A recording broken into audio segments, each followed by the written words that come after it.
Hey there folks, so I'm making another cover for one of these amplifiers, one of these little two-pill Palomar type amplifiers, and might as well show you what I got going on here.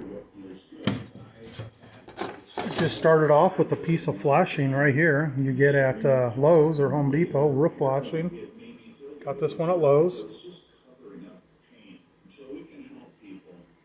And this is plenty big enough. This is what I have left over from one piece right there. So, you know, like that pretty much. That's what I have left over. So I cut it with my tin snips like this. And I bent it over on a straight edge. And now I need to bend it the rest of the way. So I just have a metal, straight edge here from I guess a combination square type thing. And clamped it down, and I'm just gonna push it over with even pressure, and I'll go ahead and get those right angle bends. I can't film and do it, but I'll show you in a second. Hold on. Okay, so you see I got that one there bent.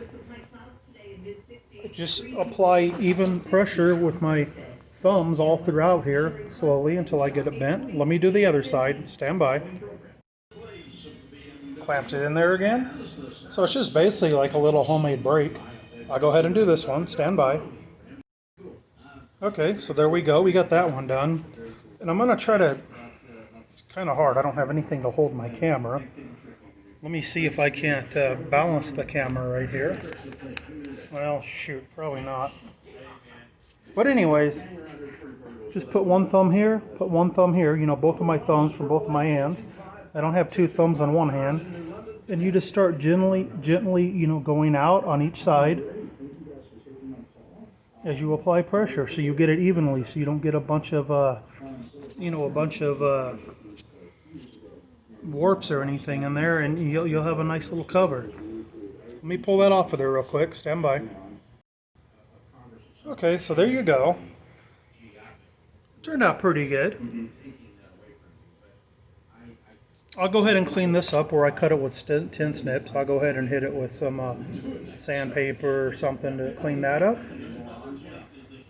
And then what I would normally do, is go ahead and put it on the amplifier or whatever else you were making a little cover for. And I'd, mark where the holes need to be, and then I'd go ahead and center punch them and drill them. But this particular fella, he's in a... put his own holes in here. He just needed me to bend him this and go ahead and paint it with the truck bed coating. So I'm going to go ahead and sand this down, and I'll go ahead and use the 91% rubbing alcohol, clean it, and I'll go ahead and spray it. So stand by real quick. Alrighty, so here's a light sanding, just so the truck bed coating can, stick to it pretty good. And I went ahead and, cleaned these edges up there. Okay, so there we go. We got it wiped down with the 91% rubbing alcohol inside and out. And I'll go ahead and take it outside and spray it real quick, and I'll show you after that. And, it's pretty dang good for, what I used to do it with. But, this isn't a part that's going, on the space shuttle or something. It's just going on the top of a little... 150, 200 watt CV amplifier, so it'll be fine.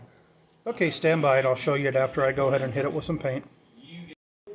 Alright, so here we go. I went ahead and hit it with a few light coats of the Rust-Oleum truck bed coating.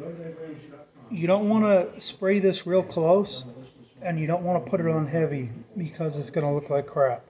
I've learned you want to spray about 12 inches away, and the first coat you just want to dust it. Then you want to come back with a, a more even but still light coat. You want to let that dry. Well, at least let it tack up for 5 minutes, 10 minutes. And then come back with a third and do a little heavier, but, still 12 inches away. And that's about what you'll, let me see if this will focus. It's about what you'll end up with there. Saw what this looked before, It works pretty good. And where I am here, it's cold outside where I'm spraying it, so I take my heat gun to my paint can, and warm it up, shake it, warm it up, shake it, warm it up, shake it, you know, till I get it, I don't know, maybe 80, 90 degrees. You got to shake it real good. Then I'll take it outside and spray it. And then this here, if you want to help it dry, you could take your heat gun, put it on the low setting, and hold the tip maybe about 6 inches away. Just go over it. Don't hold it in one spot. It'll dry all the whatever's in paint, whatever the paint is. It'll dry that, and you'll start seeing the texture stay and really come out. So I'm just going to let this one here dry. This one's done. And the fella can go ahead and drill it, you know, however he wants. I'll show you which amp this is going to go on, but stand by real quick. By the way, here's the stuff I use. Rust-Oleum truck bed coating. And it doesn't go very far. I've used 2.5 cans so far on this project. Well, not on that, but I'll show you. Okay, so you can see we have 4 sets of covers for CB radios, and I've done them all inside and out. I've done several coats, so that's about 2.5 cans right there. That's about what 2.5 cans get you. It doesn't go very far, but it's a good alternative if you want to make something look good. Gives it a nice texture. You know, it looks pretty good. Alrighty, so it's going on an amp pretty much just like this. If you watch my other video, you'll see I made this cover for this one because it did not have a cover, just like I did the one out there. And I went ahead and riveted this one on both sides, and I think it came out really, really nice. So here's the other side here. The rivets in there. While I was in there, I went ahead and did a little power wire upgrade. It's just a little 2-pil amplifier, little Palomar TX100, does 200 PEP. But I went ahead and, you know, put some of the zip wire. I believe that's 10 gauge zip wire I had, just to, you know, give it a little upgrade, better than that little tiny stuff that was on there. So that's how that other one will look. Ooh, that driver's mad. Anyways, thanks for watching, guys. Hope this helps someone, you know, make their covers look better, or their amp covers, or, you know, make a little cover, something like that. It's real easy to do. You don't need any specialty tools. Okay, so there's that new cover I made once again. And the reason I'm not going to measure that one and put holes in it is because those little amps, you know, they can vary from unit to unit, from manufacturer to manufacturer, even if it's the same side. Those holes may be in a different spot. So the fellow's going to go ahead and drill his own 4 holes on the side, and he'll get it mounted on.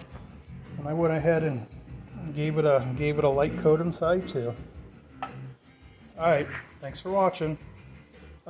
Please subscribe and like, and if you have any comments, go ahead and comment.